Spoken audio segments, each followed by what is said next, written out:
राधे राधे, नमस्ते, सत श्री अकाल, आदाब। कैसे हैं आप सभी लोग? मैं उम्मीद करती हूँ आप सभी लोग बहुत अच्छे होंगे, बहुत स्वस्थ होंगे, बहुत मस्त होंगे और बहुत अच्छे से अपनी स्टडीज पर फोकस कर रहे होंगे। तो बहुत बहुत स्वागत करते हैं आपका very easy and very simple class में। अभी आपको मिल रही है यहाँ पे इंडियन पॉलिटी की class, M Laxmikanth, UPSC syllabus. आज हमें पढ़ना है 33वां चैप्टर राज्य विधानमंडल। ठीक है, 33वां चैप्टर दैट इज राज्य विधानमंडल, स्टेट लेजिस्लेचर, है ना, राज्य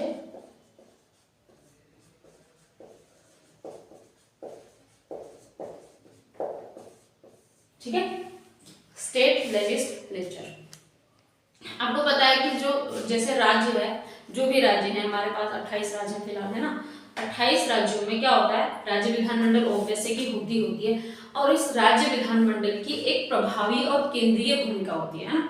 भारत देश की बात कर रहे हैं, हम भारत में पढ़ रहे हैं, हम अपने भारत देश पे ध्यान करते हुए जो भी पढ़ेंगे वो भारत देश के हिसाब से पढ़ेंगे। ठीक है, तो भारत देश में जो राज्य विधानमंडल है वो राज्य में उसकी जो भूमिका होती है वो कैसी होती है, वो बहुत ही महत्वपूर्ण होती है एक तरह से, है ना। कैसे? क्योंकि वो प्रभावी होती है, बहुत ज्यादा प्रभावी होती है, उसका कार्य प्रणाली, उसका निर्णय, उसका जो भी प्रक्रिया है वो बहुत महत्वपूर्ण मानी जाती है। तो ये कैसी है, इसका प्रभुत्व भी है, इसका प्रतिनिधित्व भी होता है और इसका प्रभुत्व भी खुद का भी है ना।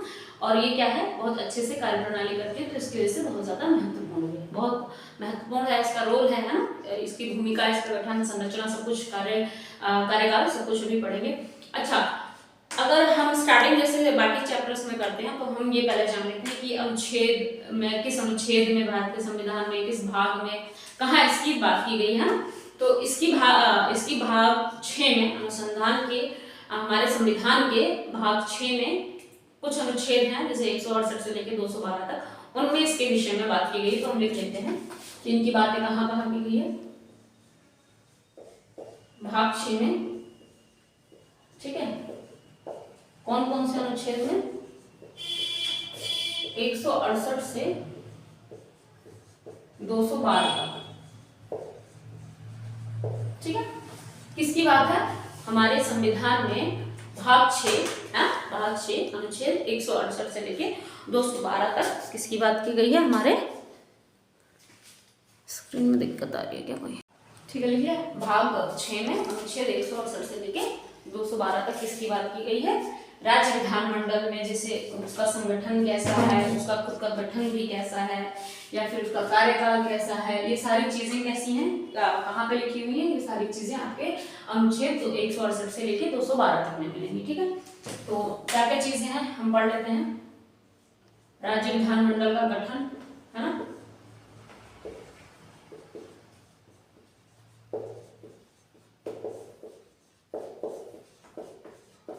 ठीक है, संगठन,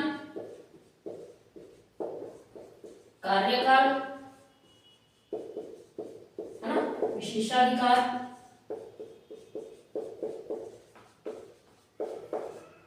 राइट, शक्तियां। ठीक है, ये सब, ये जो भी राज्य विधानमंडल का उनका गठन कैसा हो रहा है, उनका संगठन कैसा है, उनका कार्यकाल कितना समय चलता है और कैसे चलता है। ठीक है, और क्या कहते हैं, उनके विशेषाधिकार क्या हैं या फिर उनकी शक्तियां कैसी हैं, तो ये सारी बातें जो है वो अनुच्छेद 168 से लेके 212 तक में इसके विषय में बात की गई है, इसका आप लोगों को बातें की गई है। अच्छा, जैसे अब हम पढ़ रहे हैं राज्य विधानमंडल, तो ये राज्य में होते हैं, तो जनरली क्या होता है कि राज्यों में आपको पता है कुछ राज्य ऐसे होते हैं जहाँ पे एक सदनीय व्यवस्था होती है। ठीक है, और कुछ राज्य ऐसे होते हैं जहाँ पे द्विसदनीय व्यवस्था होती है। सिंपल सी बात है, एक बात क्लियर कर लेना। बहुत कम ऐसे राज्य होते हैं, मतलब कम ही राज्य होते हैं, आंध्र प्रदेश, तेलंगाना, कुछ ऐसे राज्य हैं जहाँ पर क्या है, द्विसदनीय व्यवस्था है।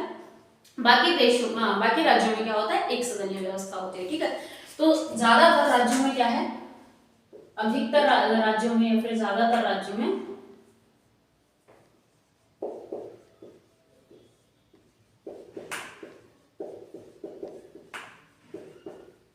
एक सदनीय व्यवस्था है ना।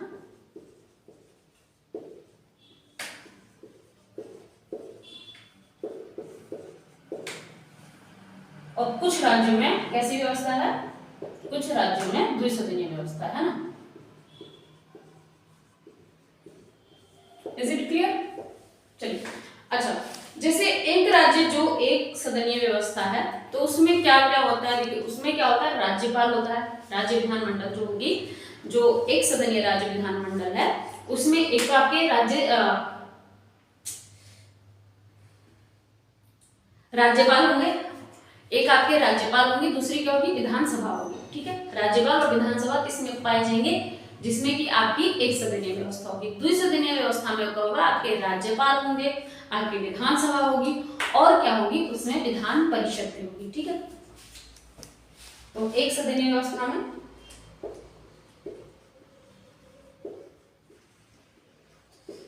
सॉरी ये साथ के साथ की क्लास नहीं ले पा रहे, पता नहीं क्यों वीकनेस खत्म नहीं हो रही, अभी भी चक्कर आ रहा है, गोल गोल घूमता हुआ दिख रहा है मुझे रूम मेरा। एक सदनीय व्यवस्था में क्या होता है, एक सदनीय राज्य विधानमंडल में ना, जहाँ पे एक सदनीय व्यवस्था है वहां पे क्या है, राज्य विधानमंडल में जहाँ एक सदनीय व्यवस्था, कौन कौन होगा वहां पे, आपका राज्यपाल होगा, ठीक है, और क्या होगी, विधानसभा होगी, है ना। और जहां द्विसदनीय है, जहां द्विसदनीय व्यवस्था है वहां पे राज्यपाल होगा, विधान परिषद सभा होगा और इसके साथ साथ विधान परिषद भी होगी। ठीक है, इज इट ओके। ये क्या है, कैसी किस के लिए हम बात कर रहे हैं, एक व्यवस्था दो व्यवस्था, राज्य विधानमंडल की।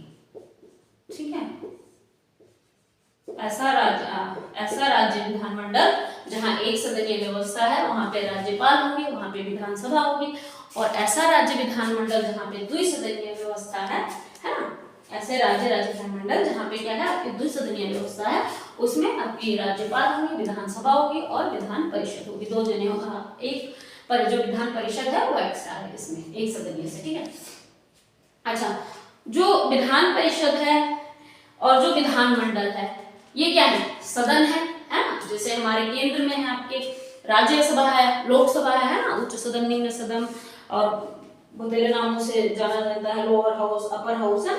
तो सेम प्रोसीजर किसके लिए है, आपके सेम प्रोसीजर है हमारे पास राज्य विधान परिषद और राज्य विधान सभा है। राज्य विधान सभा में क्या बोला जा रहा है, राज्य विधान सभा को, राज्य विधान परिषद को क्या बोला जा रहा है वो जान लेते। जो विधान परिषद है उसे क्या कहते हैं,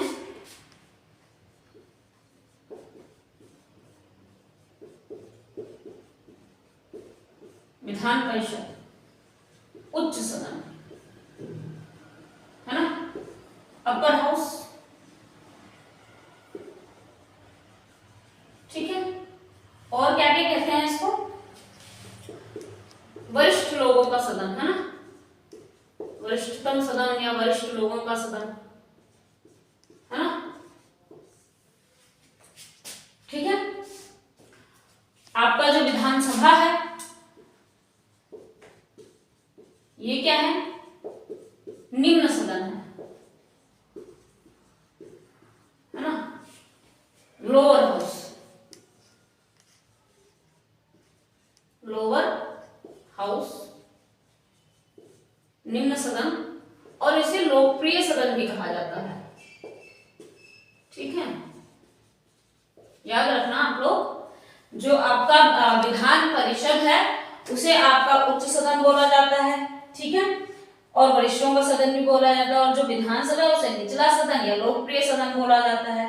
ठीक है, और इसे अच्छा लोकप्रिय सदन हो गया, निम्न सदन, और इसको पहला सदन भी बोला जाता है, पहला सदन है ना, और उसको पहला सदन बोला जाता है, तो लगे हाथों में भी लिख लेते हैं कि इसको दूसरा सदन यानी कि द्वितीय सदन बोला जाता है।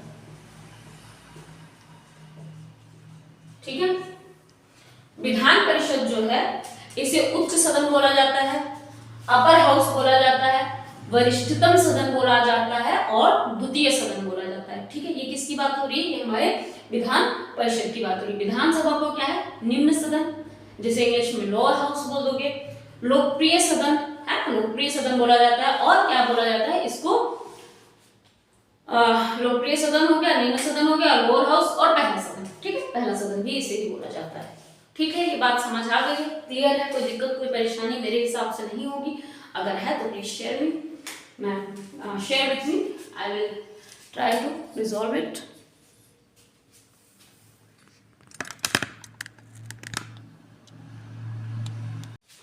चलिए नेक्स्ट हेडिंग डाल लीजिए आप, दोनों सदनों का गठन, है ना। नेक्स्ट हेडिंग डाल लीजिए, लिखिए दोनों सदनों का गठन।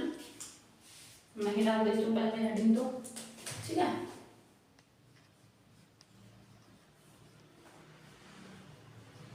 दोनों सदनों का गठन, है ना। तो हम पढ़ लेते हैं पहले विधानसभा का गठन, ठीक है।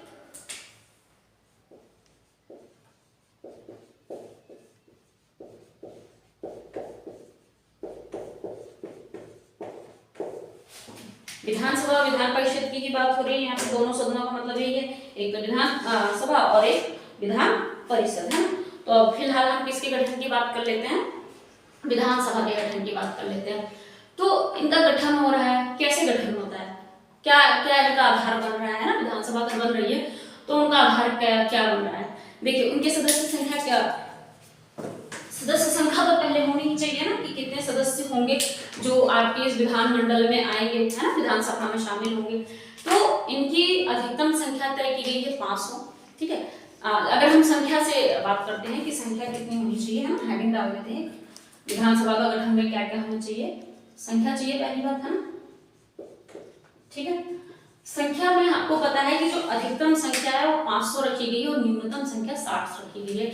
यानी कि जो विधानमंडल की, यानी कि जो राज्यसभा की हमारी पूरी राज्यसभा में जो सदस्य होने चाहिए, विधानसभा में जो सदस्य होने चाहिए वो कहां से कहां तक हो सकते हैं, 60 से लेकर 500 तक, यानी कि न्यूनतम 60 और अधिकतम 500 होने चाहिए, ठीक है। तो आपको पता होना चाहिए न्यूनतम 60, ठीक है, 60 सदस्य, अधिकतम 500 सदस्य, ठीक है। यानी कि 60 से लेके 500 के बीच में, इज इट ओके, बीच में संख्या रखनी है ना। अधिकतम आपके 500 हो गए और न्यूनतम आपके 60 है, तो सदस्य संख्या किसके बीच में है, 60 से लेके 500 के बीच में, है ना संख्या। लेकिन कुछ राज्य ऐसे भी हैं जैसे कि सिक्किम हो गया, गोवा हो गया, अरुणाचल प्रदेश हो गया, इसमें यह सदस्य संख्या थोड़ी सी फिक्स कर दी गई, थोड़ी सी क्या पूरी तरह से फिक्स है कि भाई गोवा है, सिक्किम है, अरुणाचल प्रदेश है, यहाँ पे 60 से लेके 600 वाली सदस्य संख्या नहीं रहेगी, बल्कि यहाँ की सदस्य संख्या फिक्स है, वो कितनी है, 30 है, ठीक है। जो अरुणाचल प्रदेश होगा आपका, आप समझ रहे होंगे कि ऐसा क्यों है ना। अरुणाचल प्रदेश, सिक्किम, है ना, गोवा, 30 सदस्य संख्या।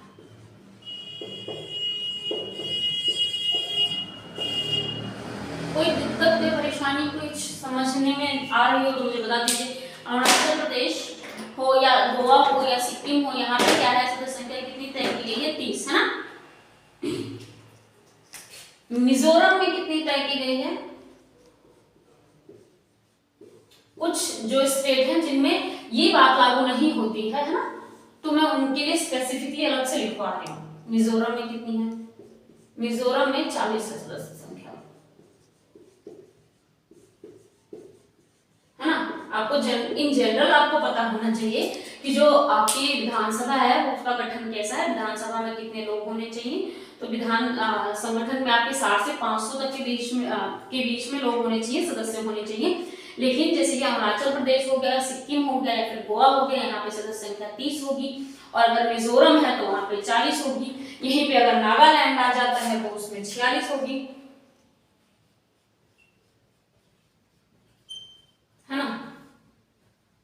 कितनी है, 46 है सदस्य संख्या, ठीक है। ये कुछ स्पेसिफिक है, ये जिनमें थोड़ी सी सदस्य संख्या आपको देखने के लिए अलग मिलेगी। अलग इन द सेंस की फिक्स कर दी गई है। क्यों कर दी गई है, इसका भी रीजन होगा, है ना। क्योंकि आपको पता है कि जो भी सदस्य संख्या होती है, डिसाइड होती है, वो इस बिहाफ पे होती है कि कोई राज्य कितना बड़ा है और वहाँ की जनसंख्या कितनी है। सपोज क्या होता है, विधान मान लीजिए कि यहाँ पे इतनी सीट्स हैं, 600 सीट्स हैं, अधिकतम 600 सीटों का रिवाज है ना। तो किस बिहाफ पे, इसका मतलब है वो क्षेत्र बहुत बड़ा भी होगा। उत्तर प्रदेश की सीट्स जानिए, उत्तर चलिए कमेंट करिएगा उत्तर प्रदेश में कितनी सीट्स हैं, ठीक है। अधिकतम सीटें मिलेंगी आपको क्योंकि क्षेत्र बड़ा है। तो क्या होता है वहाँ की क्षेत्र देखा जाता है कि राज्य कितना बड़ा है या फिर कितना छोटा है, वहाँ की जनसंख्या कितनी बड़ी है या फिर कितनी छोटी है। सिंपल सी बात है, जनसंख्या और क्षेत्र को देखते ही वहाँ पर सीट्स निर्धारित की जाती है कि यहाँ से इतने सदस्य होने चाहिए और यहाँ से इतने। अब एक बात बताइए, अगर कोई क्षेत्र फॉर एग्जाम्पल इतना छोटा है ना, मान लीजिए कि किसी क्लास में 30 बच्चे हैं चलिए, और किसी क्लास में आपके 500 बच्चे हैं, ठीक है, क्षेत्र भी बड़ा है ना, क्लासरूम भी बड़ा है, जनसंख्या भी बड़ी है। यहाँ पे क्लासरूम भी छोटा है और आपकी जनसंख्या भी कम है, तो यहाँ पे ज्यादा टीचर लगेंगे या फिर यहाँ पे ज्यादा टीचर लगेंगे, है ना। तो किस तरह से निर्धारित किया जाएगा, क्या देख के टीचर्स निर्धारित किए जाते हैं कि कोई क्लास में कितने बच्चे हैं। अब क्लास में बच्चे अगर ज्यादा है तो ऑब्वियस है कि क्लासरूम भी बड़ा होगा, है ना, सिंपल बात है। क्लास में अगर बच्चे कम है तो क्लासरूम अगर छोटा भी है तो भी चल जाएगा। पर जनरली क्या होता है कि 1 किलोमीटर पे, है ना, प्रति जनसंख्या प्रति घनत्व तो कैसे निकलता है, जनसंख्या घनत्व ऐसे निकलता है ना, 1 किलोमीटर पे प्रति व्यक्ति कितने व्यक्ति रहते हैं ना। 1 किलोमीटर के अंदर आपके यहाँ बिहार में देखा है आपने 1 किलोमीटर के अंदर कितने व्यक्ति पाए जाते हैं, चलिए कमेंट बॉक्स में कमेंट करिएगा। तो जनसंख्या घनत्व जिस हिसाब से होगा ना कि 1 किलोमीटर पे कहीं तो 1000 व्यक्ति पाए जाते हैं और कहीं 1 किलोमीटर पे 1 या 2 व्यक्ति, मान लो 100 व्यक्ति पाए जाते हैं मैक्सिमम, ठीक है। तो उसके हिसाब से क्षेत्र और जनसंख्या दोनों के हिसाब से कहीं का भी सदस्य संख्या ये चुनी जाती है, ठीक है। चलिए तो पहला हो गया हमारा सदस्य संख्या है, जो आपके क्षेत्र और ये सब चीजें देख के आ गई। दूसरा क्या होते हैं हमारे इसमें विधानसभा में नामित सदस्य होते हैं। मैं उम्मीद करती हूँ कि नामित सदस्य आपको पता होगा क्या होते हैं। मैं आपसे ये उम्मीद करना डिजर्व करती हूँ या नहीं कि आपको पता है नामित सदस्य। जैसे राष्ट्रपति मनोनीत करता है ना, राष्ट्रपति मनोनीत करते हैं ना सदस्य, तो वो कैसे सदस्य होते हैं, नामित सदस्य। ऐसे ही राज्यपाल यहाँ करेंगे, विधानसभा में कौन करेगा, राज्यपाल। एक एंग्लो भारतीय समुदाय के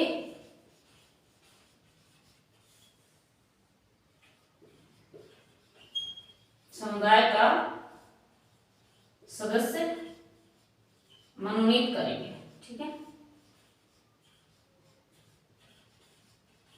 मनोनीत करेंगे। जी विधानसभा का हम गठन बढ़ रहे हैं, क्या क्या प्रोसीजर है, कौन कौन शामिल है, कैसे इनके सदस्य संख्या पूरी हो रही है, ये सारी चीजें हम कैसे पढ़ रहे हैं। संख्या आपने जान लिया, 60 से लेके 500 तक होनी चाहिए। कुछ ऐसे राज्य हैं जहाँ पे स्पेसिफिकली फिक्स कर दिया गया है कि भाई यहाँ पे इतने ही होंगे, ठीक है।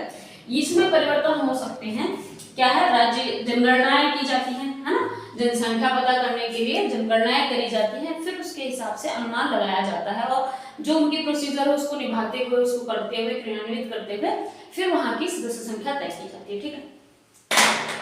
चलिए और क्या कर सकते हैं,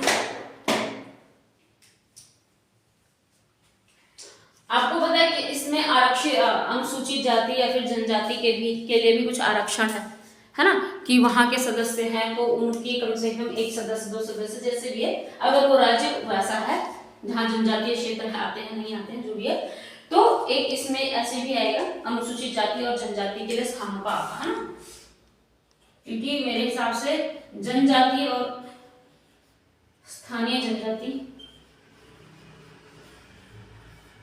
है ना, अनुसूचित जाति और जनजाति, अनुसूचित जाति और जनजाति ऐसे लिखना चाहिए।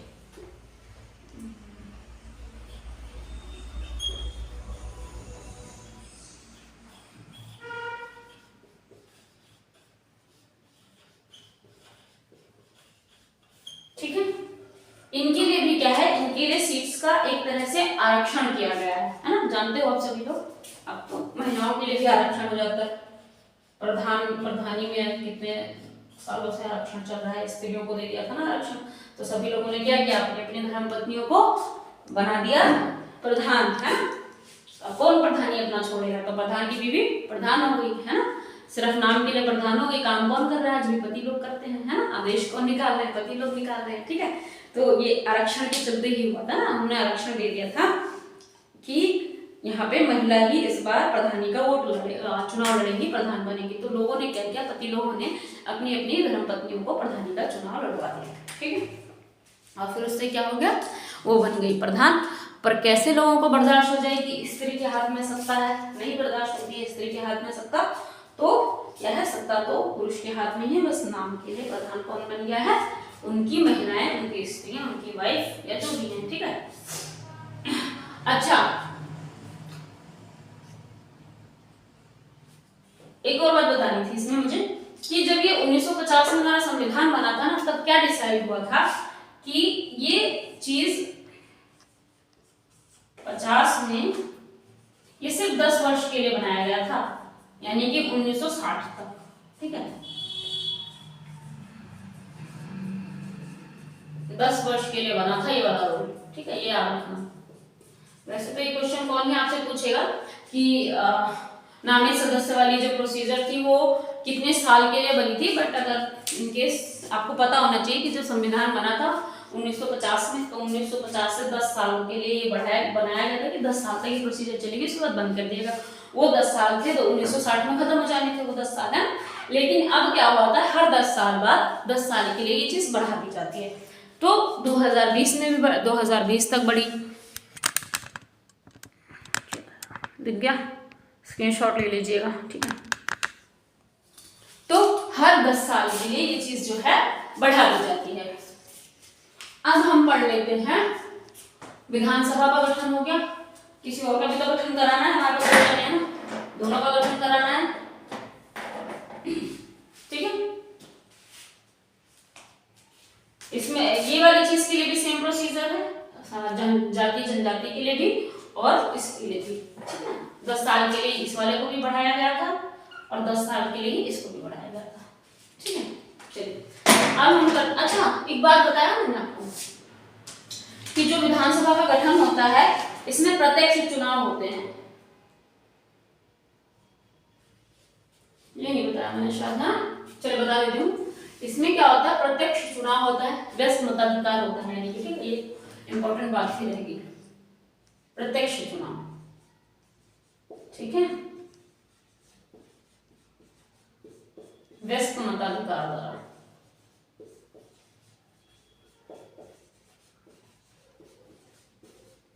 ठीक है, जो आपके विधानसभा के चुनाव होते हैं वो कैसे होते हैं, प्रत्यक्ष मताधिकार द्वारा होते हैं, व्यस्त मताधिकार द्वारा होते हैं, ठीक। कि आपको पता है कि 18 साल का हर व्यक्ति व्यस्त है और वो वोट डालने जा सकता है। चलिए नेक्स्ट हेडिंग डालिए, आप नेक्स्ट हेडिंग डालेंगे हम परिषद का गठन, है ना, परिषद का यानी कि विधान परिषद का गठन, ठीक है। विधानसभा का गठन पढ़ लिया हमने, अब पढ़ेंगे विधान परिषद का गठन। चलिए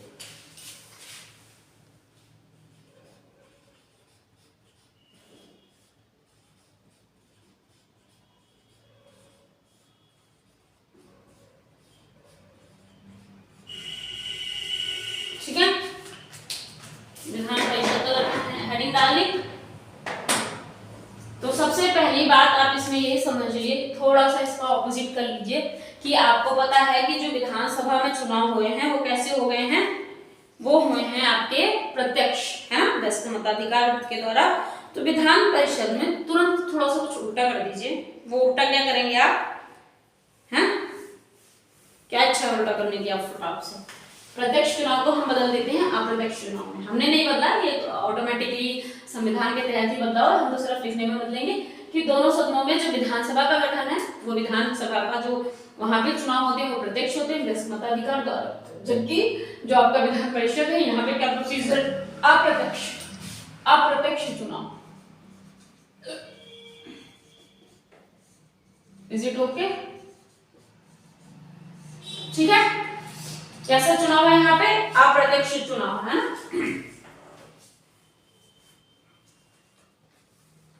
चलिए इसमें क्या होता है, इसमें जितनी भी सदस्य संख्या होगी, है ना, उसका 1/3 वाला आपने पढ़ा है ना, तो यहीं पे यूज होगा कि कहाँ कैसे होता है। परिषद में अधिकतम संख्या विधानसभा की 1/3, ठीक है, विधानसभा की 1/3 यानी कि जितने भी सदस्य हैं विधानसभा में उसके जो 1/3 सदस्य होंगे वो क्या होंगे, वो इसके विधान परिषद के सदस्य होंगे, है ना। जैसे कि लगभग ये कितने होते हैं, 40 एक फिक्स किया गया है कि न्यूनतम 40 तो निश्चित है ही है, ठीक है। तो विधानसभा का 1/3, विधानसभा का 1/3 न्यूनतम 40 निश्चित है, ये फिक्स है, ठीक है। इसमें कोई काट पीट छाट पीट नहीं होगी।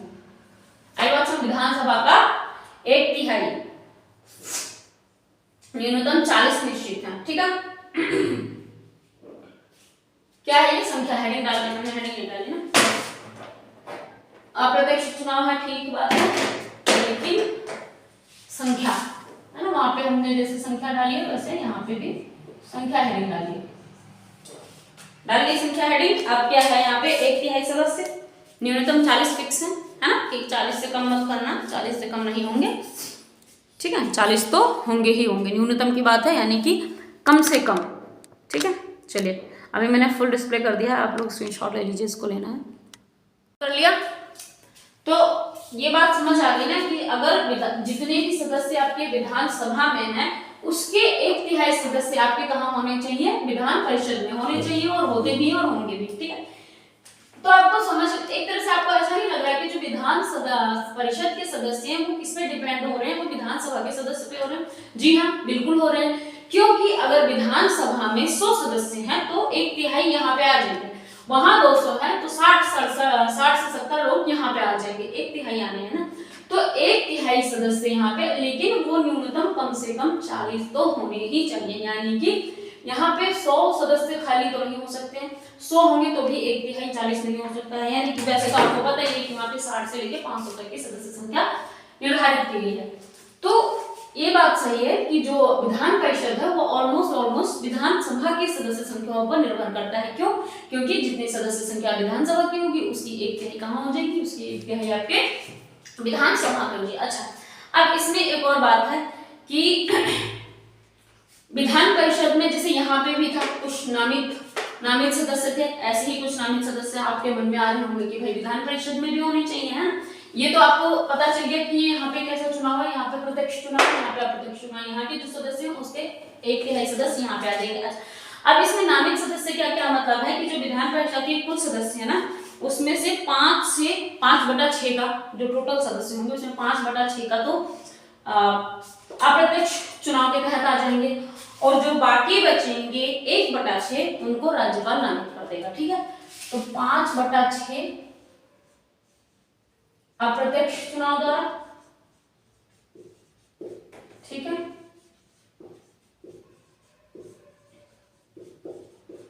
और 1/6 कहां से, राज्यपाल द्वारा। सिंपल सी बात है। ये क्या है, विधान परिषद के सदस्य है ना, सदस्यों का चुनाव मान सकते हो। कहीं कोई दिक्कत, कोई परेशानी, कोई दुख, कोई दर्द, कोई तकलीफ है तो मुझे बता दीजिए, फिर आगे बढ़ते हैं, ठीक है। अब हम पढ़ेंगे दोनों सदनों का कार्यकाल, है ना। आपको पता होना चाहिए कि कौन सा सदन स्थिर है, कौन सा सदन अस्थिर है, कौन सा सदन ऐसा है जो जीवन पर्यंत चलता रहता है, कभी खत्म नहीं होता, और कौन सा ऐसा सदन है जो अस्थिर होता है, अर्थात किसी एक पर्टिकुलर उद्देश्य के लिए जैसे व्यू बनाया जाता है, बाद में उसको समाप्त भी किया जा सकता है, फिर दोबारा शुरू किया जा सकता है, अस्थिर और अस्थिर इंडिया। तो हम हेडिंग डालते हैं अभी दोनों सदनों का कार्यकाल, ठीक है। हेडिंग है हमारी दोनों सदनों का कार्यकाल,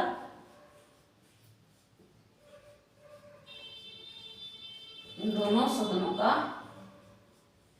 कार्यकाल, है ना, ठीक है। हेडिंग डालिए दोनों सदनों का कार्यकाल। अब हम पढ़ते हैं विधानसभा का कार्यकाल, ठीक है। चलिए सब हेडिंग डालिए इसके अंदर, विधानसभा का कार्यकाल, है ना। दोनों सदनों का कार्यकाल, दोनों सदन में आपकी विधानसभा और विधान परिषद दोनों आती है ना, तो हम डालेंगे विधानसभा का कार्यकाल। चलिए विधानसभा का कार्यकाल ये लिख देती हूँ ना।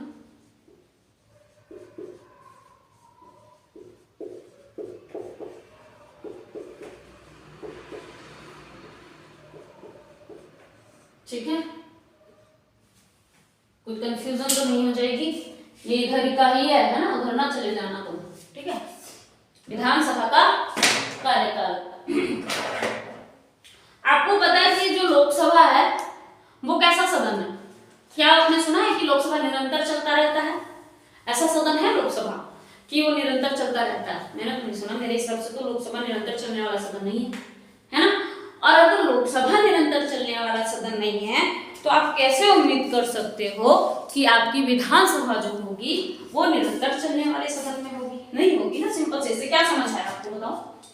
As I always said that it is very easy and very simple class। आपको ये सोच के नहीं पढ़ाया जाता है कि आप बहुत महारथी हो क्योंकि आप यूपीएससी की प्रिपरेशन कर रहे हो तो आप बहुत तोप हो गए, ऐसा नहीं है।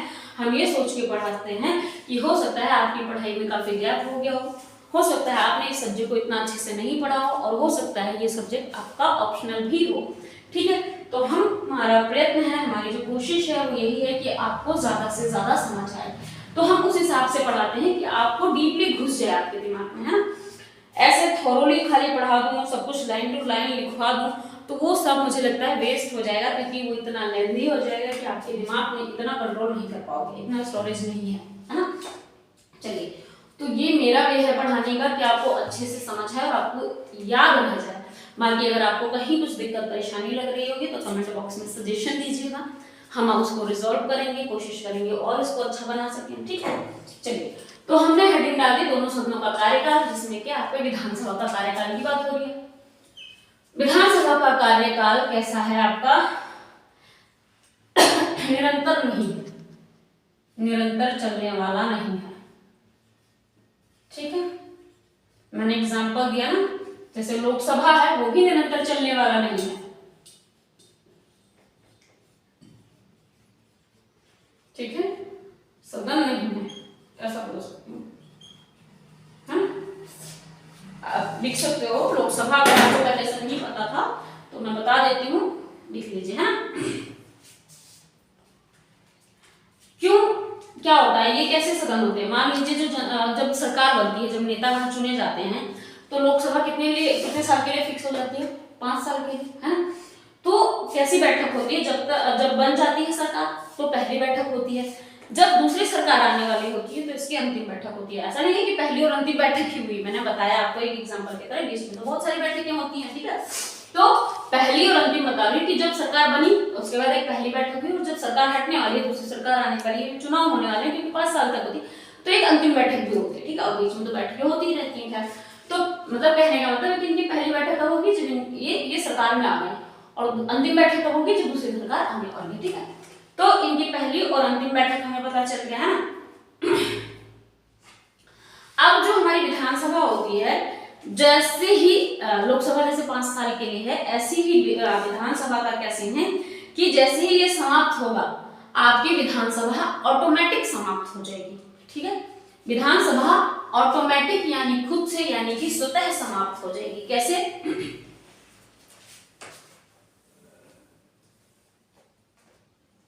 चलिए, 5 वर्ष के बाद, है 5 वर्ष के बाद ये स्वतः समाप्त हो जाएगी।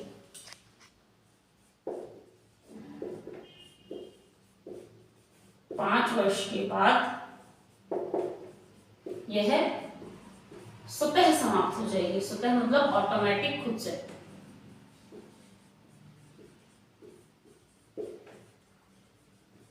ठीक है, I am just wishing that please note it down by yourself only. Screenshot के भरोसे मत रहिए, प्लीज नोट जरूर करिए। भले स्क्रीनशॉट ले लीजिए, अभी समझिए, स्क्रीनशॉट लीजिए, बाद में नोट करिएगा, पर नोट अपने हाथों से जरूर करिएगा, क्योंकि ये बहुत ज्यादा बेनिफिशियल होता है मेरे हिसाब से। ठीक है,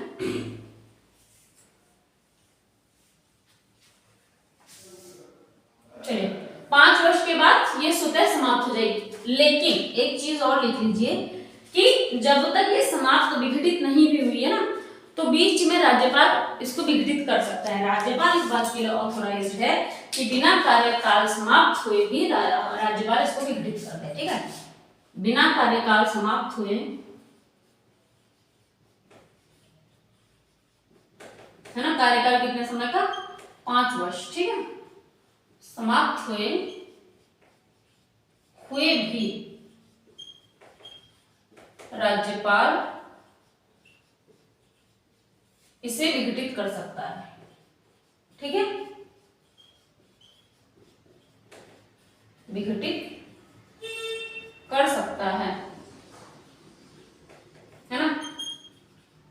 आगे बात समझ में मेरे हिसाब से तो आ गई होगी कि राज्यपाल एक ऐसा ऑथराइज्ड पर्सन है, एक ऐसा अधिकारी है जिसके अधिकार क्षेत्र में ये बात आती है कि भले ही इसका कार्यकाल विधानसभा का समाप्त नहीं हुआ है, ठीक है, भले ही इसके 5 वर्ष नहीं बीते हैं, लेकिन किसी भी रीजन से जो उनको लग रहा है, रीजन अच्छा समझता कि इसके तहत ये होना चाहिए, तो वो क्या कर सकते हैं, वो विधानसभा को विघटित कर सकते हैं। ठीक है, who is the person who can विघटित दिस सेशन, तो वो कौन है, वो कौन कर सकता है, वो कर सकते हैं आपके राज्यपाल जी। ठीक है, ओके, सो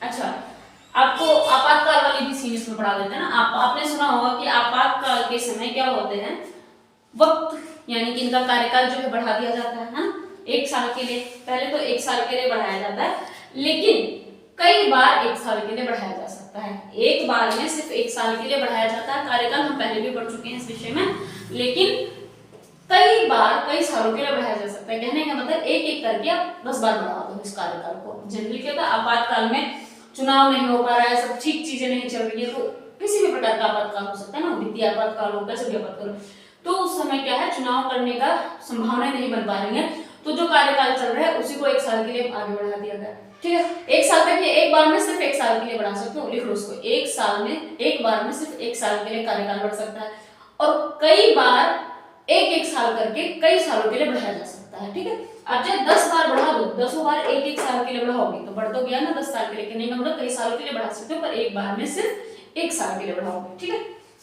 तो लिख लीजिए, इसकी नेक्स्ट हेडिंग बना के लिख लीजिए, आपातकाल के समय संसद द्वारा विधानसभा का कार्यकाल, चलिए राष्ट्र में लिख देती हूँ, आपको दुख नहीं दे रही हूँ, मैं लिख रही हूँ, लिखिए साथ के साथ, या समझ लीजिए पहले, अगर समझने में दिक्कत, मैंने समझा दिया इसलिए कि मेरे साथ ही लिख लीजिए, राष्ट्रीय आपातकाल के समय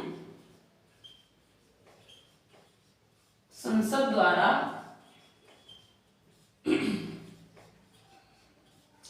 देखिए, राष्ट्रीय आपातकाल के समय संसद द्वारा विधानसभा का कार्यकाल एक समय में 1 वर्ष तक के लिए बढ़ाया जा सकता है।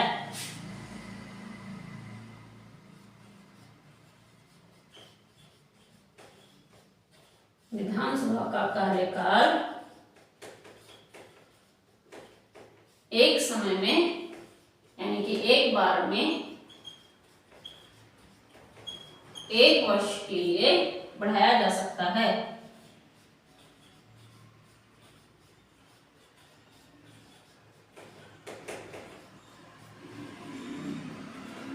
ठीक है,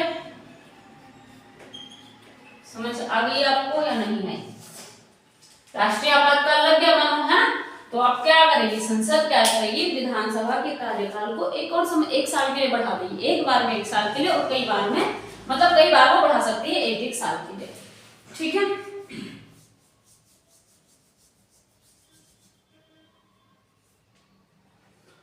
ओके, चलिए अब हम लिखेंगे, इसको चेंज करते हैं, फिर लिखते हैं विधान परिषद का कार्यकाल लिखेंगे, विधानसभा का लिख दिया तो हम विधान परिषद का भी लिखेंगे।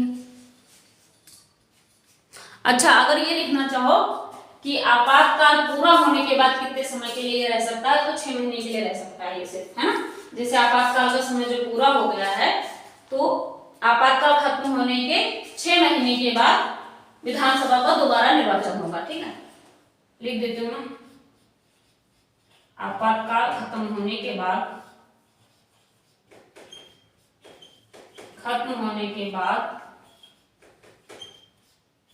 6 महीने के अंदर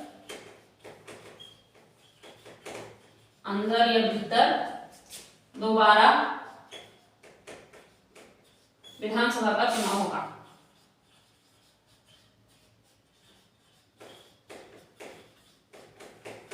निर्वाचन होगा। ठीक है, यानी कि सपोज आपातकाल का समय बढ़ाया गया, एक साल करके बढ़ाया गया, जब लास्ट बार बढ़ा और आपातकाल खत्म हो गया, मान लीजिए आज 1 जनवरी को आपातकाल समाप्त हो गया, ठीक है, तो मैक्सिमम 6 महीने तक वो आपातकाल रह सकता है। उसके 6 महीने पूरे होने के बाद क्या कराना है, दोबारा से विधानसभा का चुनाव कराना है और होगा चुनाव, ठीक है। सिर्फ आपातकाल खत्म होने के 6 महीने बाद तक ही वो कार्यकाल रह सकता है, जो बढ़ाया गया था आपातकाल में कार्यकाल, है ना।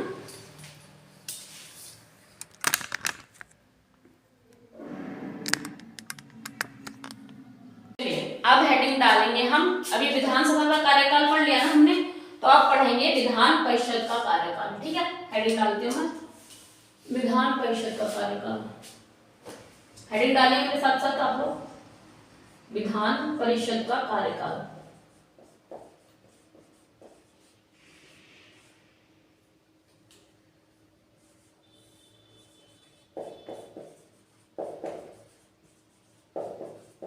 ठीक है। अच्छा, जैसे कि क्या है, आपके विधानसभा में क्या था, वो अस्थायी सदन था, है ना, निरंतर चलने वाला सदन नहीं था। लेकिन जो आपका विधान परिषद है, ये कैसा सदन है, ये स्थिर सदन है, स्थायी सदन है, स्थिर सदन है, निरंतर चलने वाला सदन है। इसमें सदस्य संख्याओं का क्या होता है कि जो सदस्य संख्या होते हैं, एक तो पहली बात पता क्या होता है इसमें कि हर दूसरे वर्ष जितनी इनकी सदस्य संख्या है ना, हर दूसरे वर्ष 1/3 व्यक्ति जो हैं वो सेवानिवृत्त होते रहते हैं, यानी कि रिटायर होते रहते हैं, पद रिक्त होते जाते हैं, हर 2 वर्ष बाद होती है ये बात, ठीक है। तो बेसिकली क्या होता है, जो ये जो विधान परिषद के सदस्य होते हैं, इनका कार्यकाल कितने समय का हो जाता है, 6 वर्ष का हो जाता है, ठीक है। क्यों, क्योंकि ये हर 2 वर्ष में 1/3 सदस्य सेवानिवृत्त होंगे और फिर क्या होता है, उसके लिए फिर दोबारा से चुनाव होंगे, है ना, कि अगली जो सीट्स हैं वो भरी जाएं, जो 1/3 सदस्य 2 वर्ष में नियुक्त हट रहे हैं, रिक्त हो रहे हैं पद, तो राज्यपाल नामांकन करेगा, जो भी प्रोसीजर है वो करवाएगा और उसके तहत क्या होगा, और लोगों का फिर चुनाव होता रहता है, हर तीसरे वर्ष चुनाव होता रहता है इसके विधान परिषद के लिए। अच्छा, एक और बात जान लीजिए, जो सेवानिवृत्त हो गए हैं लोग, है ना, 1/3 सदस्य हर 2 वर्ष सेवानिवृत्त हो रहे हैं ना विधान परिषद में से, तो जो व्यक्ति सेवानिवृत्त हो रहे हैं, जो सदस्य सेवानिवृत्त हो रहे हैं, वो भी दोबारा से नामांकन भर सकते हैं, वो दोबारा से क्या कर सकते हैं, दोबारा से इस कार्यपालिका के, इस विधान परिषद के सदस्य बन सकते हैं। तो हेडिंग डालिए अपने विधान परिषद का कार्यकाल, और अब जो जो मैंने बताया वो लिख लीजिए। कैसा सदन है ये, स्थायी सदन है, ये स्थायी सदन है, स्थिर सदन है, सतत सदन है ना, निरंतर चलने वाला सदन है।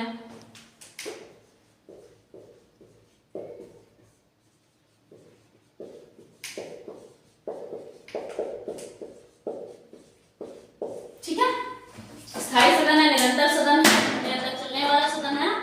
ये कैसा है, जो विघटित नहीं होगा, सिंपल सी बात है ना, विघटित नहीं होगा।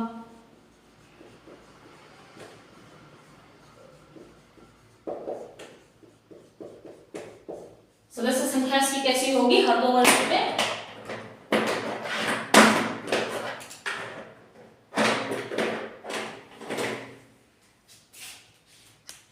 चलिए लिखते हैं, हर दूसरे वर्ष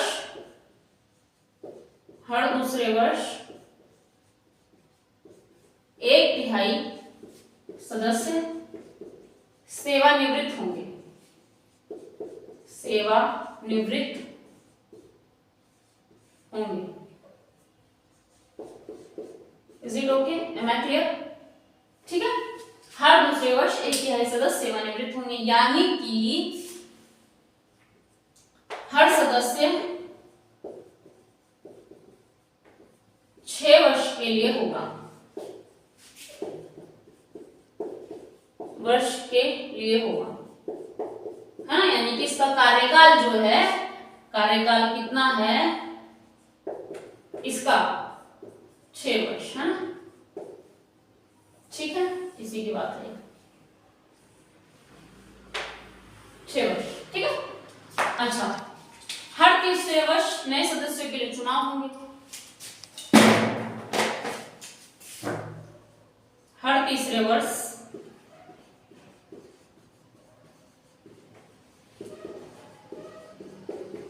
नए सदस्यों का निर्वाचन होगा। ठीक है,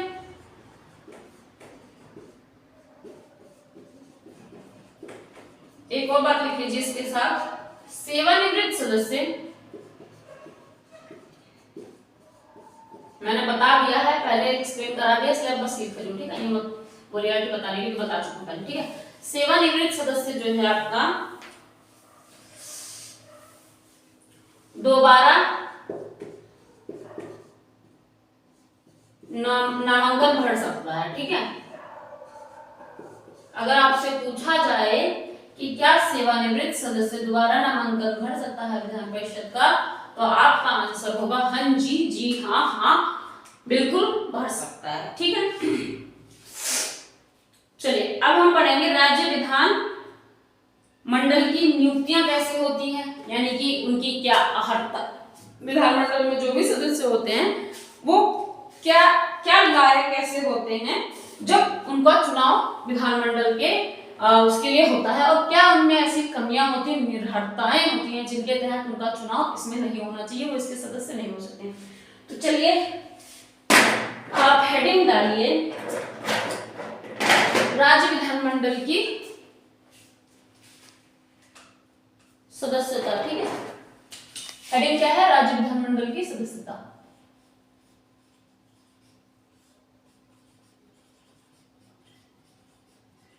राज्य विधान मंडल की सदस्यता। ठीक है ना, इसमें हम क्या डालेंगे, पहली हेडिंग अहर्ताएं, है ना, अहर्ताएं मतलब योग्यताएं, एलिजिबिलिटीज। तो क्या क्या उनमें योग्यताएं हैं, क्या ऐसे उनके कर्म है ना, कर्म तो खैर नहीं आते हैं इसमें, थोड़ा बहुत आ सकते हैं, उम्र वगैरह, नागरिकता वगैरह, ये सब चीजें आती हैं। हटाओ कर्म, कर्म तो बात में दिखते हैं प्रतिज्ञा के बाद। ठीक है, चलिए तो हम पहले करते हैं अहर्ताएं।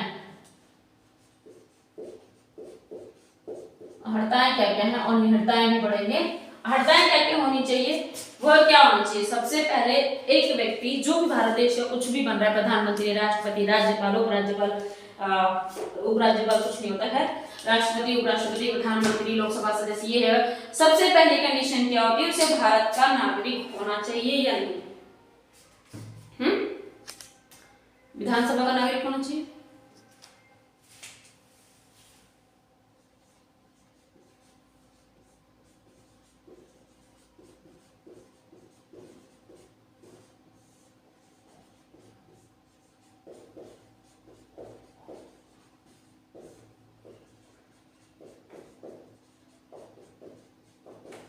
चलिए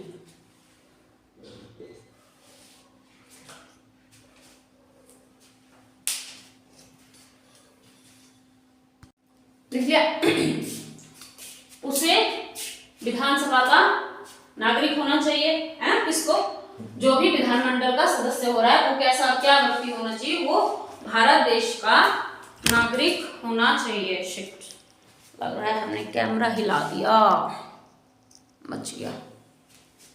चलिए, वायर नहीं, वायर काफी ज्यादा बड़ी है, ये दिक्कत देती है।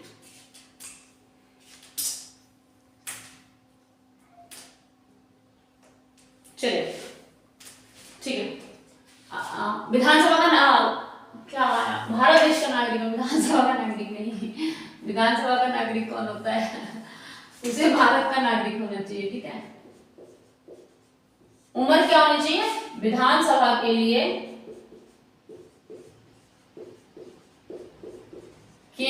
उम्र, आयु लिखते हैं, आयु ज्यादा अच्छा लगेगा, आयु 25 वर्ष। ठीक है, ऐसे बोला जाए। और विधान परिषद के लिए आयु कैसी होनी चाहिए, 30 वर्ष। ठीक है, विधानसभा के लिए 25 वर्ष आयु होनी चाहिए, विधान परिषद के लिए उसे 30 वर्ष का होना चाहिए। ठीक है, और इसके साथ साथ जो भी संसद में अहर्ताएं चाहिए हो या घोषित करी हो या मान्य रखी हो कि ये अहर्ताएं व्यक्ति में होनी चाहिए इस विधानमंडल का सदस्य बनने के लिए, तो वो हम लिख लेते हैं संसद द्वारा घोषित अन्य अहर्ताएं। ऐसे लिखते हैं हेडिंग, ये अर्हताएं हमें पता है। अब हम लिखते हैं संसद द्वारा घोषित अन्य अर्हताएं।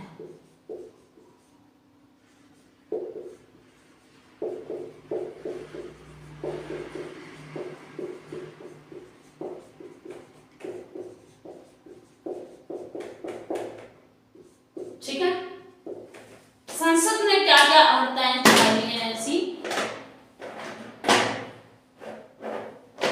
ठीक है, विधान परिषद में निर्वाचित होने वाला व्यक्ति विधानसभा का निर्वाचक होने की अर्हता रखता हो, यानी कि जो व्यक्ति विधान परिषद का आपके सदस्य बनना जा रहा है वो कैसा होना चाहिए, वो विधानसभा का निर्वाचक बनने के योग्य भी हो, है ना।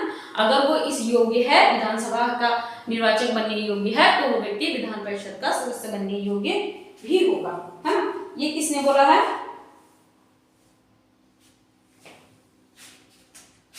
चलिए मैं लिखती हूँ, संसद ने बोला है। ठीक है, विधान परिषद का, मैं साथ साथ लिखिए, या नहीं समझ आए तो पहले समझ लीजिए उसके बाद लिखिएगा। ठीक है, तो लिखिए विधान परिषद में निर्वाचित होने वाला व्यक्ति, हाँ, में निर्वाचित होने वाला व्यक्ति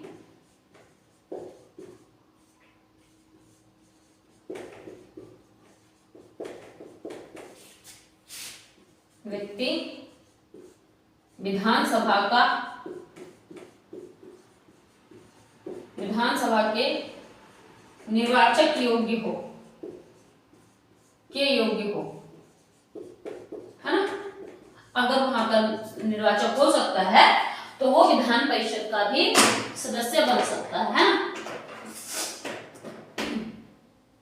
चलिए, उसमें क्या है, राज्यपाल द्वारा नामित होने के लिए संबंधित राज्य का निवासी भी हो। अगर राज्यपाल उसे नामित कर रहा है तो उस सिचुएशन में जाहिर सी बात है कि उसे उस वहां का निवासी भी होना आवश्यक है। तो दूसरी हेडिंग हमारी क्या हो जाएगी कि राज्यपाल द्वारा नामित होने के लिए संबंधित राज्य का निवासी होना चाहिए। मान लीजिए कि राज्यपाल किसी ऐसे व्यक्ति को नामित करना चाहता है, सदस्य बनाना चाहता है विधानमंडल का, जो कहीं का भी है। मान लीजिए एक व्यक्ति जो है, मान लो मुझे बनाना चाहता है, अब मुझे वो उत्तर प्रदेश का बनाना चाहता है विधानमंडल का सदस्य राज्यपाल, तो एक शर्त यह है कि मुझे उत्तर प्रदेश का निवासी होना कंपलसरी है। अब मेरे हिसाब से आपको समझ आ गया। सपोज आपको ही वो बनाना चाहे, आपको बनाना चाह रहे हैं गोवा के विधानमंडल का सदस्य, ठीक है, फॉर एग्जाम्पल दिया। ठीक है, अब अगर आप झारखंड के, आप बिहार के, आप उत्तर प्रदेश के, आप मध्य प्रदेश के सदस्य हैं तो आप वहां पे नहीं बन सकते। अगर निर्वाचन मनोनीत की बात हो रही है, जब राज्यपाल नामित कर रहा है आपको, निर्वाचन अभी इस बात नहीं हो रही कुछ और की आपको चुनाव ही हो, अभी सिर्फ इतनी बात है, अगर राज्यपाल खुद से नाम लेके नामित करके आपको बना रहे तो आपको उस राज्य का निवासी होना आवश्यक है ना। राज्यपाल द्वारा नामित होने पर राज्यपाल का होने पर उसी राज्य का सदस्य होना आवश्यक है, उसी राज्य का निवासी होना आवश्यक है। ठीक है, एक और कंडीशन पढ़ ली हमने जो अन्य में आ रही है। विधानसभा सदस्य बनने वाला व्यक्ति संबंधित राज्य के निर्वाचन क्षेत्र में मतदाता भी हो, है ना। अगर विधानसभा का कोई व्यक्ति कहीं का सदस्य बन रहा है, विधानमंडल का ही मतलब सदस्य बन रहा है विधानसभा, तो क्या है, जिस जगह से वो बन रहा है वहां का पहले वो मतदाता रहा होगा ना, वोट तो डालता ही रहा होगा, है ना, तो उस जगह का मतदाता भी होना चाहिए, एक ये भी कंडीशन है। तो लिखिए, विधानसभा सदस्य बनने वाला व्यक्ति विधानसभा सदस्य बनने वाला व्यक्ति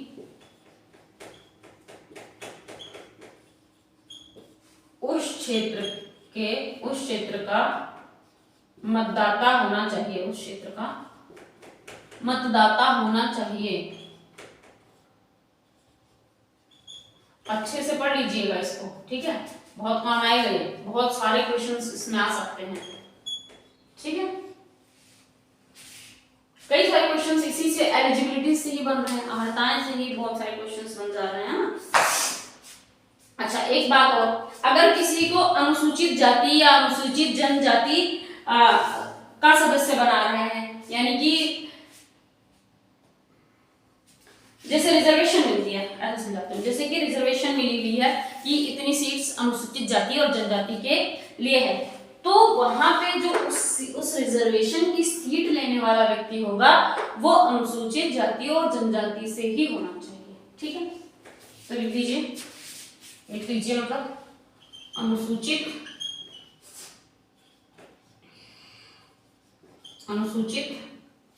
जाति जनजाति की सीट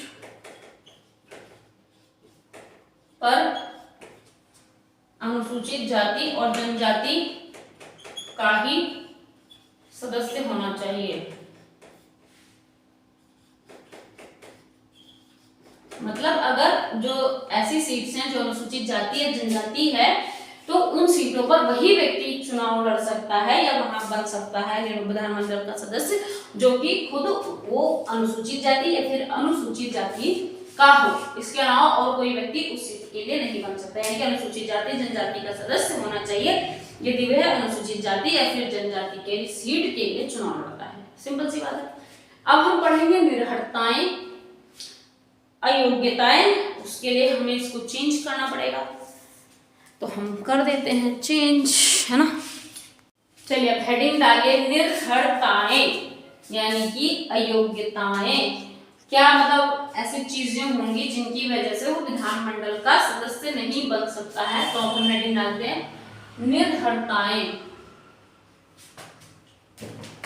निर्हरताएं कैसी ट्रेंडी हो गई है, हैंडराइटिंग बहुत गंदी वाली, काम चला लेना फिर भी, ठीक है, बहुत गंदी हो गई है।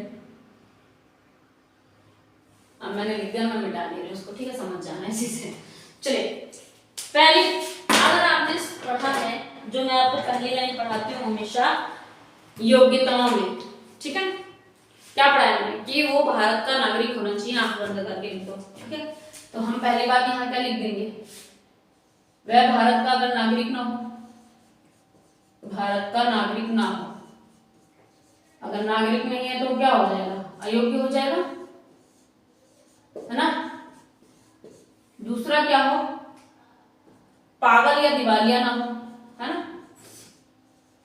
पागल या दिवालिया ना हो, हाँ ठीक है। और क्या ना हो, किसी लाभ के पद पर ना हो, है ना, लाभ के पद पर ना हो,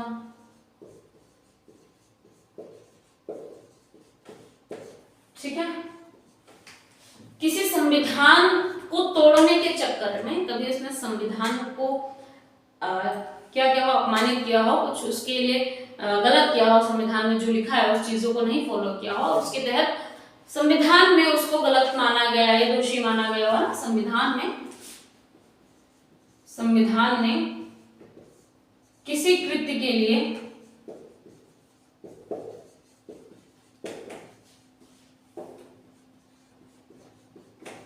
दोषी ठहराया हो,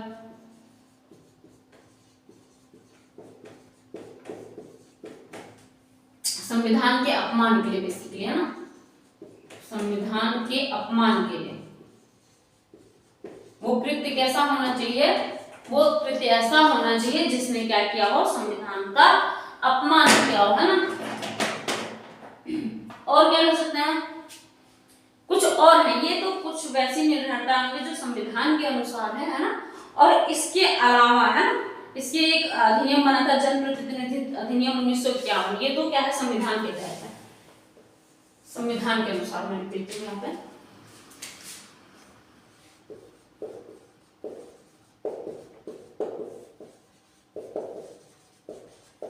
क्या है ये संविधान के अनुसार है। दूसरा हम कर लेते हैं 1951 जनहित अधिनियम,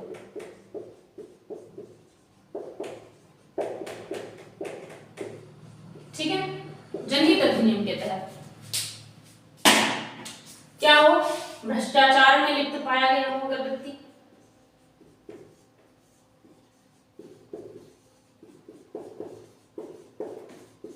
पाया गया हो, है ना।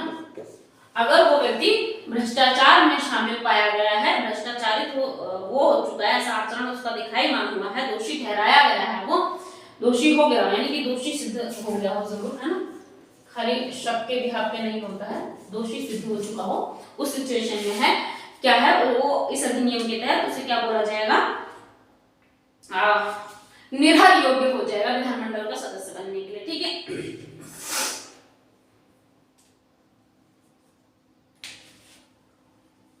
एक और बात, उसे दोषी ना ठहराया गया हो, उसे दोषी ठहराया गया हो, उसे दोषी ठहरा, कोई ऐसा काम उसने कोई ऐसा कृत्य किया हो जिसके तहत उसे 2 वर्ष की सजा या 2 वर्ष से ज्यादा की सजा मिली हो, ठीक है, कोई ऐसा उसने पाप कर्म ना किया हो, उसे दोषी ठहराया गया हो और 2 वर्ष, कम से कम 2 वर्ष, 2 वर्ष की सजा मिली हो, है ना, सजा मिली हो, ऐसे में ये व्यक्ति क्या हो जाएगा, निर्भर घोषित हो जाएगा, ठीक है। कोई ऐसा पाप कर्म उसने ऐसा किया हो जिसकी सजा कम से कम 2 साल रही हो, यानी कि 2 साल की अगर उसे कैद मिली है तो वो व्यक्ति क्या होगा, निर्भर हो जाएगा, है। अच्छा, एक और बात, दिए गए समय सीमा के अंतर्गत, दिए गए समय सीमा के अंतर्गत, अभी बताती हूँ क्या है, पहले लिखवा दो, सीमा के अंदर वे चुनाव में हुए खर्च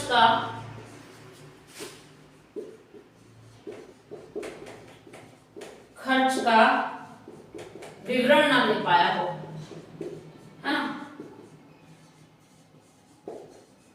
जब चुनाव होता है तो क्या होगा, सरकार उनको फंड देती है चुनाव के लिए, ना, कि चुनाव हो रहा है, प्रचार प्रसार के लिए कुछ इनकम देती है, कुछ पैसा देती है, कुछ धन देती है ना, ज्यादा मात्रा में होता है धन, कुछ नहीं होता है, बहुत होता है वैसे तो उस धन का उन्होंने सदुपयोग किया है, उसका विवरण, देखिए दुरुपयोग ही होता है जनरली, पर अगर वो विवरण मांग रहे हैं तो हर व्यक्ति सदुपयोग ही दिखाएगा उसको, है ना। तो अगर उनको एक समय सीमा मिलती है ना, जो भी विधानमंडल जिन्होंने चुनाव किया है, सदस्य बने हैं, चुनाव निर्वाचित हुए हैं, तो उन्होंने अपने निर्वाचन के लिए, अपने चुनाव प्रक्रिया में कुछ पैसे खर्च किए, अपने प्रमोशन के लिए, अपने प्रचार प्रसार के लिए, अपनी जनता इकट्ठी करने के लिए, तो उनको जो धन दिया जाता है उसका विवरण मांगा जाता है, उसके लिए कुछ समय सीमा दी जाती है। अगर वो व्यक्ति उस समय सीमा के अंतर्गत अपना विवरण दे देता है, अपने जो भी का खर्च जैसा हुआ है, तो वो व्यक्ति योग्य है। अगर वो नहीं कर पाता है ऐसा, यानी कि जो समय सीमा निर्धारित है उसके तहत वो उसका विवरण नहीं दे पाता है कि चुनाव में ये धन कहाँ कैसे खर्च हुआ, तो वह व्यक्ति निर्भर हो जाएगा, वो अयोग्य घोषित हो जाएगा, इसलिए विधानमंडल का सदस्य बनने के लिए, ठीक है।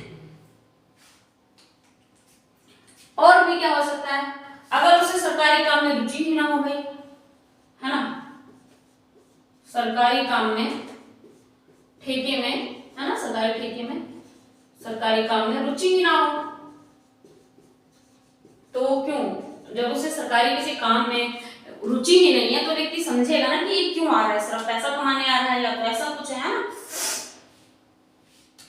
लाभ के पद पर अगर है तो सिंपल सी बात है ना।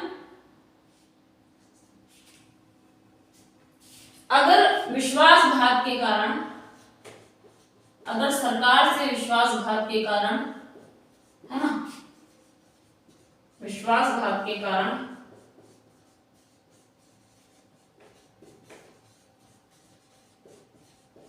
सरकार किसी सरकारी पद से हटाया गया हो,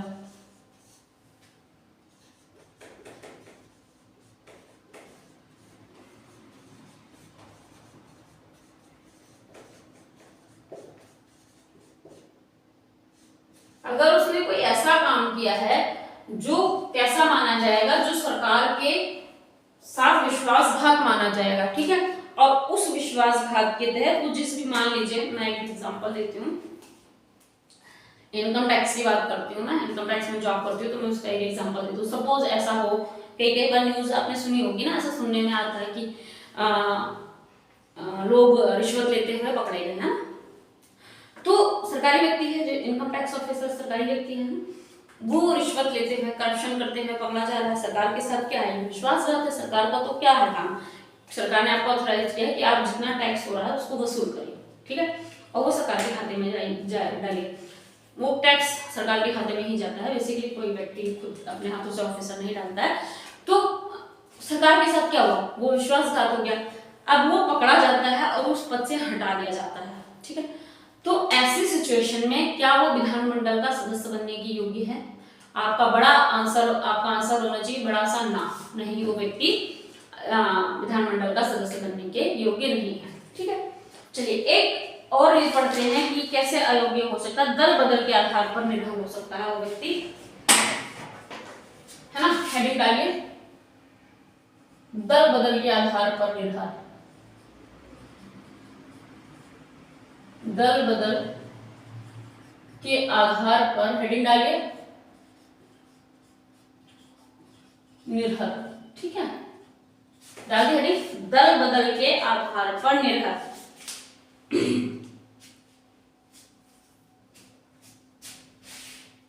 देखिए 10वीं भारत के संविधान में 10वीं अनुसूची में एक बात कही गई है, एक स्टेटमेंट दी गई है। वो क्या कहा गया है कि अगर कोई व्यक्ति दल बदल के आधार पर निर्भर होता है, दल बदल के आधार पर निर्भर घोषित हो जाता है, तो वह राज्य विधानमंडल के किसी भी सदन की सदस्यता के लिए निर्भर हो जाएगा, ठीक है।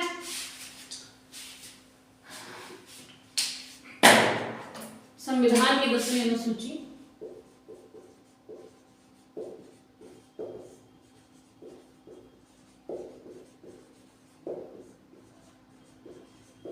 दसवीं अनुसूची में कहा है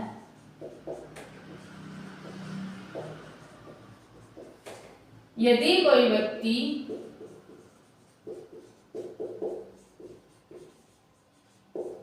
दल बदल के आधार पर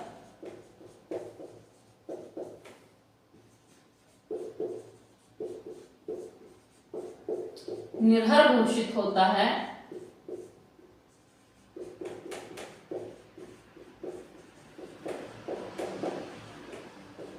तो वह विधानमंडल के किसी भी सदन, विधानमंडल के किसी भी सदन का सदस्य बनने के लिए निर्भर होगा, यानी कि योग्य नहीं होगा, अयोग्य होगा, ठीक है। आगे बात समझ में आपको नहीं आए हो तो बताएं हम। अब हम एक हेडिंग पढ़ लेते हैं और डाल दीजिए, शपथ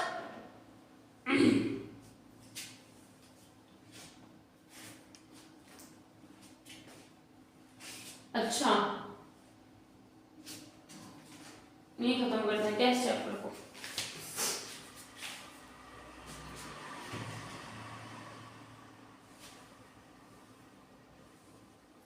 अच्छा एक बात और पढ़ा, 10वीं अनुसूची में एक छोटी सी बात रहेगी, उसे पढ़ लेते हैं, उसके बाद इस चैप्टर को खत्म कर देते हैं। शपथ कल स्टार्ट करवाएंगे, ठीक है।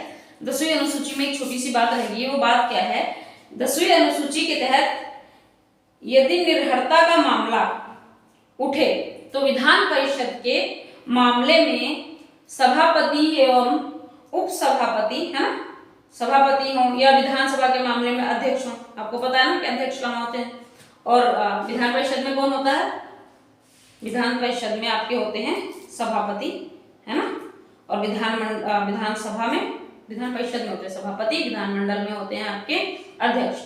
तो फैसला कौन करेगा, राज्यपाल नहीं करेगा, यही लोग करेंगे, है ना। मैं लिखवा देती हूँ तभी समझ आएगा। ये वायर को ठीक कर ली मैंने, है ना, देखा एक साथ दो कामों में ध्यान नहीं लगाया जा सकता। मैं वायर ठीक कर रही थी तो मैं सही से पढ़ा नहीं पा रही थी, है ना, तो कंसंट्रेशन होना बहुत ज्यादा जरूरी है। चलिए 10वीं अनुसूची में थोड़ा सा जो एक चीज रह रही है वो पढ़ लेते हैं, बाकी कल पढ़ेंगे, है ना, शपथ से कल पढ़ेंगे, आज हम पढ़ लेते हैं 10वीं अनुसूची। हेडिंग डालिए, 10वीं अनुसूची के तहत, चलिए 10वीं अनुसूची के तहत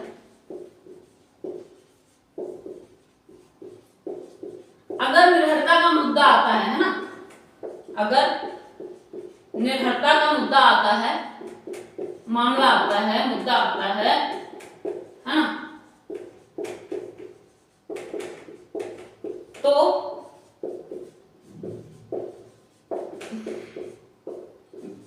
विधान परिषद में, है ना, देखिए 10वीं अनुसूची के तहत अगर निर्भरता का मामला आता है तो विधान परिषद के मामले में सभापति एवं विधानसभा के मामले में अध्यक्ष, विधान परिषद के मामले में समझते हैं, के मामले में सभापति और विधानसभा के मामले में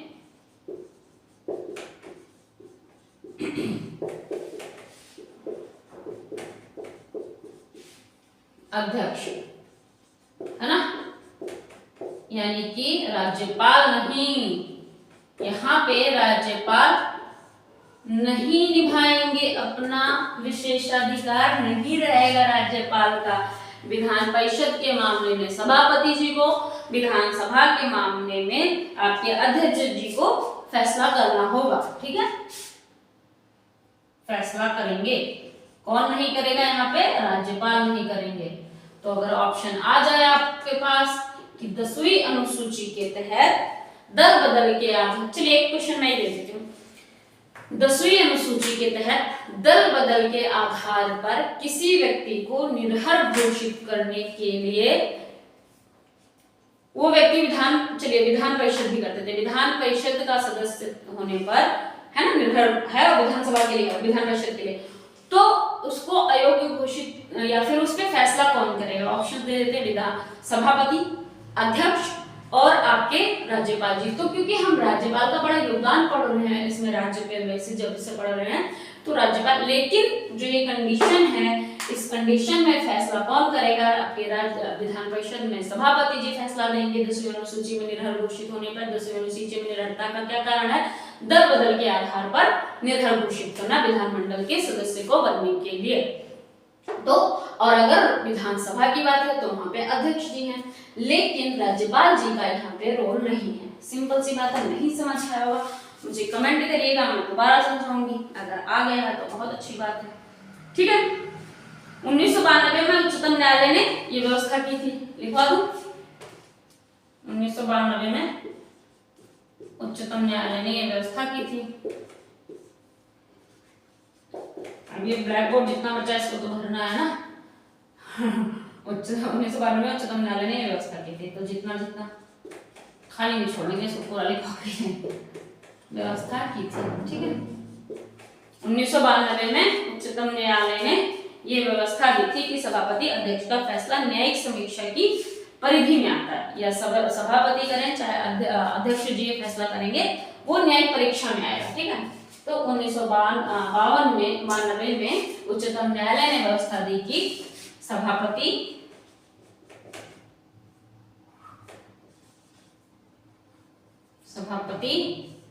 ऑब्लिक अध्यक्ष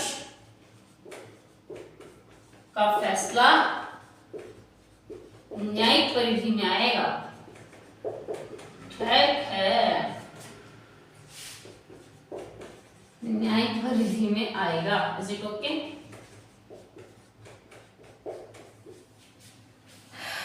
चलिए, मेरे हिसाब से आप अगर समझ में नहीं आया तो कल के शपथ से इसी चैप्टर को कल कंटिन्यू करेंगे, ठीक है। तबीयत मेरी सही में ठीक नहीं है, मेरे को अभी चक्कर से आ रहे हैं, ऑफिस से आ रही थी तो मेरे को लग रहा था सब कुछ घूम रहा है, घर आई तो मेरा घर घूम रहा है, अभी पढ़ा रही तो मुझे लग रहा है ये रूम घूम रहा है मेरा, ठीक है। चलिए, अगर आपको चैप्टर नहीं देखिए, इसलिए बता दी ये बात कि 2 दिन से क्लास नहीं हो पाई थी, तो इनकेस अगर आपको लगे क्लास नहीं आ रही है तो आप समझ जाइएगा कि लग रहा है कुछ ज्यादा दिक्कत चल रही है ना। अगर वीकनेस इतनी ज्यादा हो जाए कि आप मतलब विजन ही क्लियर ना हो, मैं जैसे देख ही नहीं पाऊंगी तो पढ़ाऊंगी कैसे ना, तो ये दिक्कत है। और वीकनेस का ना, चलिए, तो दल बदल के आधार पर निर्णय लगेगा। कैसे निर्णय? 10वीं अनुसूची में लिखा हुआ है इस विषय के बारे में। दल बदल के आधार पर आपने पढ़ लिया दल बदल क्या विषय था 10वीं अनुसूची में। अगर फिर भी आपको लग रहा है कि कहीं कुछ चीज रह रही है, छूट रही है, हालांकि इंडियन पॉलिटी का मैं पूरा सिलेबस जो आपका इंडियन पॉलिटी का सिलेबस है यूपीएससी में टोटल कवर करती हुई चलूंगी, कुछ भी नहीं छोड़ूंगी। बाद में इसका प्रीवियस ईयर भी क्वेश्चन भी सॉल्व करेंगे। ये चैप्टर 33 चैप्टर चल रहा है, तो खत्म हो जाए उसके बाद और चीज़ें देखेंगे और चीज़ें और अच्छा करने की कोशिश करेंगे और अपग्रेड करेंगे चीज़ों को। चलिए तब तक के लिए खुश रहिए, मजे करिए, बहुत अच्छे से पढ़ाई करिए और ध्यान रखिए कि किसी व्यक्ति किसी जानवर की हानि की वजह आप किसी भी प्रकार से ना बने, इमोशनली, फिजिकली, मेंटली, किसी भी व्यक्ति, किसी भी इंसान, किसी भी जानवर को आप कोई कष्ट ना दे। आप कोशिश करिए, कोशिश करेंगे तो कामयाब होंगे। चलिए, थैंक यू।